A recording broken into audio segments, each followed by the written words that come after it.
Oh my golly gosh, would you believe it? He's in the house. Yes, the Websternator. Roll with the show.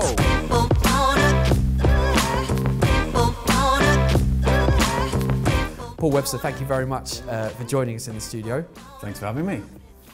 Unfortunately, Paul has an accent, not from the south of England, but we won't let that get in the way of a lovely chat about Poland and Paul's work. So Paul, in 60 seconds, tell me, what do you do? I am the Chief Operating Officer at Social WiFi, a Poland-based, born startup. So I'm overseeing the day-to-day delivery of the business, and a lot of that comes down to managing change, managing the culture, making sure that we deliver for our clients the things that they expect of us. And probably, the biggest thing we've been working on over the last 12 months is moving the business to a SaaS sales model, which has been a huge shift for everyone in the business. Awesome, yeah. And actually, it's a big step in the market as well. We are one of the big players in the market. The name itself carries so much weight in the sector that we work in. And yeah. I'm cutting you off there, Paul, but only because I want to come back to this very interesting story. And if you don't know about software as a service, it's huge in Poland. There's so many great companies, and Social WiFi is an excellent example. And we're going to delve into the story behind the story with Paul in a second. But let's talk about your personal journey. So I'm sure you get this all the time when people say to you, why Poland? Why not Poland? He's flipped the mirror. Do you around. ever get that response? I say that, yeah. But yeah. In all seriousness, I think for most British men, Poland starts with a woman. Indeed. And then you learn a bit about Poland, you come and visit, and you realise that, well, actually, this is a really nice country. The people are brilliant. It's got an amazing history. The culture is just, for me, I think it's so perfect.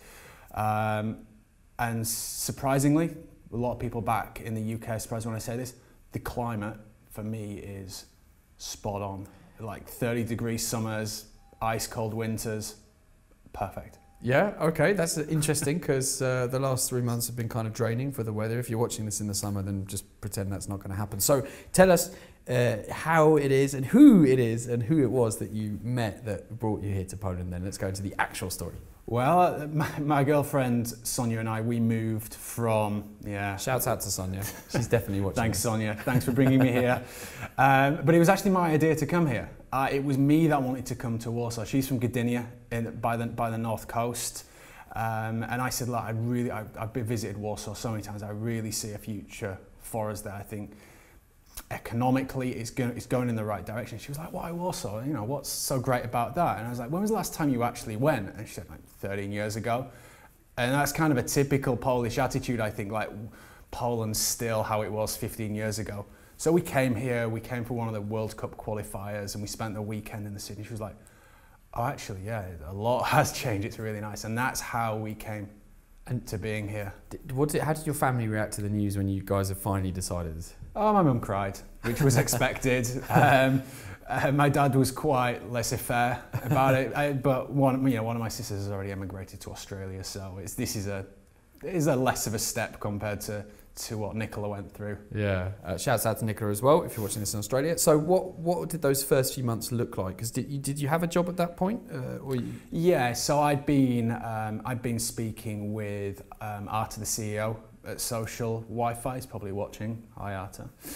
Part of the transition is obviously you coming into a Polish company and I guess being the outsider in some respects with the different business experience. And I wonder, with all due respect to your colleagues who are probably also watching this, so let's give them a shout out. Do you think there's any cultural differences there that you weren't expecting that hit you? I certainly know that I experienced some when I worked in an office environment for the first time. It's there's some things here they do differently. And I wonder, how did you react to them? I'm working with quite a young team, and from that respect, the younger generation, they're quite similar to the British mentality. The one thing that I feel is significantly different is probably the attitude towards client service. in Poland. That for me has been a big shock. I mean, so growing up, I don't think these names will mean too much for your Polish audience, but as a teenager, I worked for Waitrose and John Lewis, the two best companies in the UK for customer service. So from a young age, that was drilled into me, and I really care about clients. My belief is it is easier to retain a client than it is to acquire a new one. Yeah. So my whole attitude is we win a client and we do everything we can to keep that client.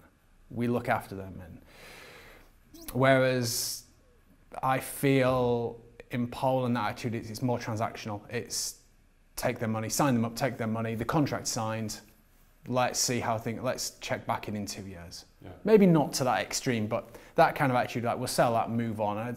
Actually, there's no follow-up, there's no customer success journey, and I think that, so we've worked really hard on that in Social WiFi, and I think that a lot of businesses need to think about that. We've talked about this before, which is nobody would disagree with what you've just said, and yet so many companies, Polish software, but many other companies as well, keep making the same mistakes when it comes to understanding what the customers are thinking and then reacting to that understanding. You've probably had to, it's been like a bit of a seismic shift really for the business in terms of going on online. I just wonder, how did you then execute any changes around the customer journey in that tail of the relationship? So very recently we did in our office a customer service workshop, if you like, and it was more about trying to get the team members to think about what their expectations of customer service was. So I did the classic workshop, get into groups and talk about a time when you've experienced brilliant customer service. Break that down, what happened, who was the company, how did it make you feel? And then we did it for the bad customer service. And the plan was, my timeline was like, we'll do this 15, 20 minutes, we'll get back and present to the group. It lasted about an hour and a half. Because people got so in depth in the bad experiences and the emotions that came about how that made them feel was so good. I didn't want to let that stop. And obviously we spun it around and said, think about your day today. Do you exhibit, I'm not sure that's the right word I'm trying to find, but do you do your good example or the bad example? And we've just from that one exercise, like a month, 6 weeks ago, we've seen a big shift in the client satisfaction. We're getting some emails now saying, look, I've spoken to your competitors before and it's nothing like the service I received from you guys. And for me, that's a big win. And I think we're more likely to keep that client in the long run than if we didn't go above and beyond their expectations. Yeah. So maybe let's do the 30-second lift pitch then. Why should I buy Social WiFi? Well, I think first of all, you need to know who Social WiFi sell to. So we sell to brick and mortar businesses, restaurants, bars, hotels, coffee shops, anywhere where you have a physical presence to do your transaction. You don't interact online with your customers at all. So all of these businesses have a problem. They don't know who their customers are. Because they don't know that, they don't have a scalable mechanism to get them to come back, spend more money because they'll want repeat business, and they want them to attract new customers as well. So if you buy Social WiFi, we will answer some key questions for you. Who are my customers? How happy are they? Will they come back? Will they tell a friend? And we do all of that digitally. We utilize the free Wi-Fi network because more people than ever are trying to connect to Instagram, Facebook, all those things. You've got, sorry to interrupt, you've got like an awesome quote on or stat on your Facebook page, which I saw, which is within 9 minutes, some sort of enormous number of people who check into a hotel, the first thing they do is basically go onto Wi-Fi straight away. It's true, and that's not something we've researched. That's something from another research group on the market. But you're absolutely right. You know, you check into a hotel, I think it's within 7 to 9 minutes. Most people have checked into the Wi-Fi. So you're still building up a first impression of what you think of that hotel. So we need the Wi-Fi to be part of that guest experience. So, you know, deep down, what I really care about is customer and guest experience. I want to make that as good as possible. And the follow-up to that is, how can we help the client get new customers off the back of those happy guests? So it's about gathering reviews, getting them on TripAdvisor, Google reviews, Yelp, and so on. So for us, that is the massive focus of our business. Loyal customers and customer advocacy. So presumably you have to do quite a lot of educational work with them once they've actually bought the idea. There's still a fair amount of ongoing activity that they have to do to actually manipulate or use the data that they garner from that. To some extent, because we build in the automation tools and it's there as a default, there's an education piece on what do you really have to do? You have to brand it. And that's essentially it. So selling these business owners on the idea of gathering reviews and reaching out to customers to encourage them to come back more often, they're like, I'm so down with this idea. Just tell me what I have to do. So there's some basic things around setting up branding, setting up an email campaign, but generally they know that problem is something they've been thinking about for a long time. Selling them on it isn't the tricky thing. The tricky thing is making sure that they log into the system on a regular basis, do something with that data, do something with those reviews, manage the negative reviews, because you will get negative reviews, so we look after that for them as well. I always say data's only so good if you know how to interpret it and how to use it. So yeah, that is a relatively big part of it, but I think through a good customer success journey, keeping the relationship strong, that just falls into place naturally. What now do you realise about Social WiFi that you didn't know when you started or joined the company? About yourself, good. About myself or the company? That's a good question. I wasn't expecting a question like that. I've hit him with too hard a question. Maybe we can Speechless. It's speechless. Because we're all on this journey, aren't we? And like typically we look back and go, "Oh God, if only I'd known that, and I wouldn't have done this." Maybe we'll come back to Paul. We'll give him his brain computer, a little time to think about it. Let's go to the lightning fast round of favourite place in Poland.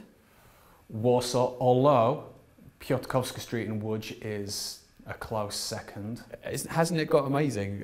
It's incredible. And if I hadn't gone there last year, I would have said Poznan. Before that, I love the city of Poznan as well, but you can't beat Warsaw. Best moment in Poland? So many, but I'm going to go with one before I actually came and lived here.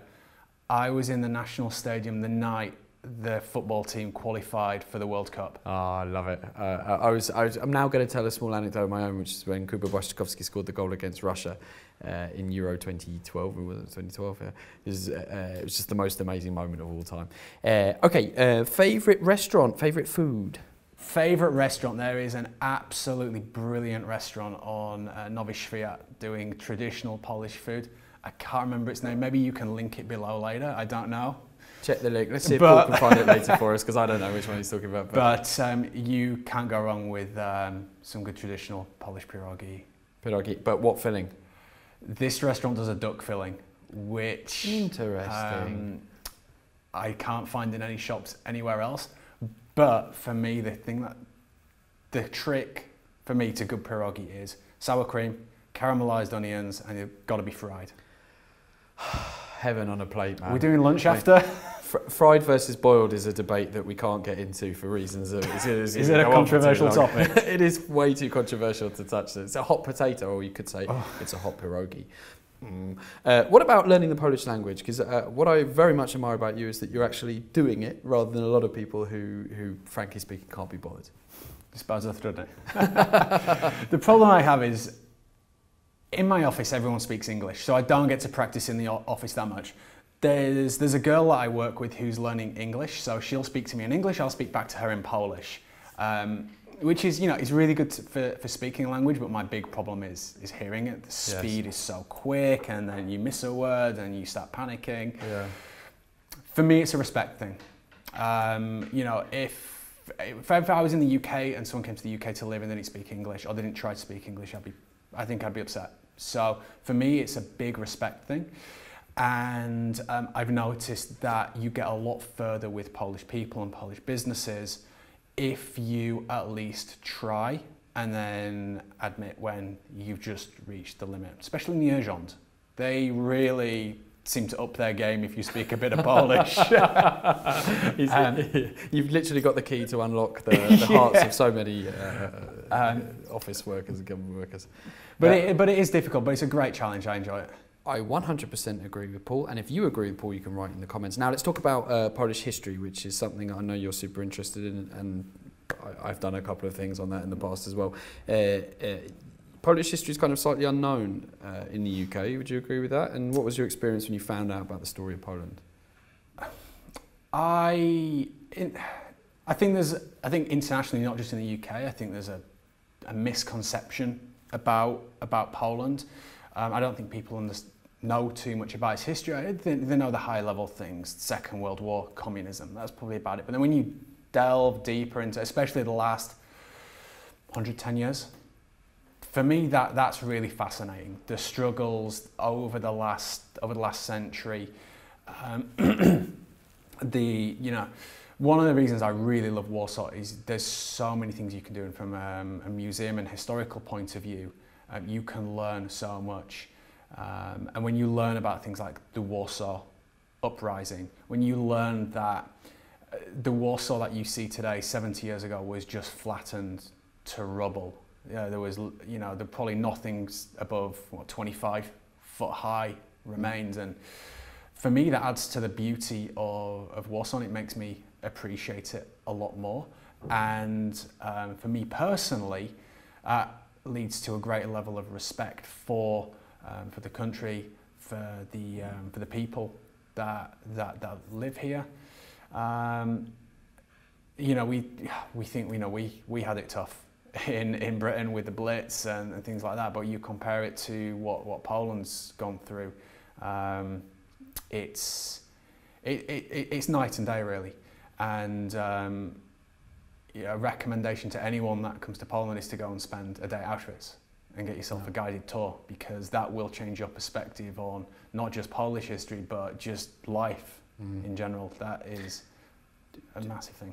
Do you think you'll be living in Poland forever, or could you see yourself maybe global domination for social Wi-Fi is clearly just around the corner? Let's hope so. Absolutely, I'm sure. Do you think maybe this is it now? Let's see how Brexit goes, shall we? Let's see what happens with that. At the time, which is only literally a few weeks before Brexit it needs to happen, we have no idea what's happening. Indeed.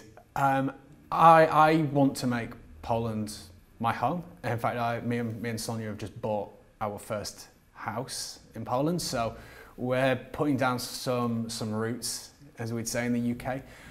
I don't want to move away from Poland. I think the next 10, 20 years are going to be so exciting economically. I think Brexit's going to be a huge opportunity for Poland. I think it's already happening with some of the big businesses that are relocating here from London and other parts of the UK. Me personally, there's nowhere else right now that I want to live. Let's just see. Oh, honey on the heart is what Paul says. I love all of these answers, Paul. Well, let's come back to that tricky question which I asked around personal growth and personal journey, and what you realised either personally or maybe professionally in the year and a bit that you've been with Social Wi-Fi. Have you had a twin track thought about this whilst we've been discussing? No, because you've asked some other really good questions.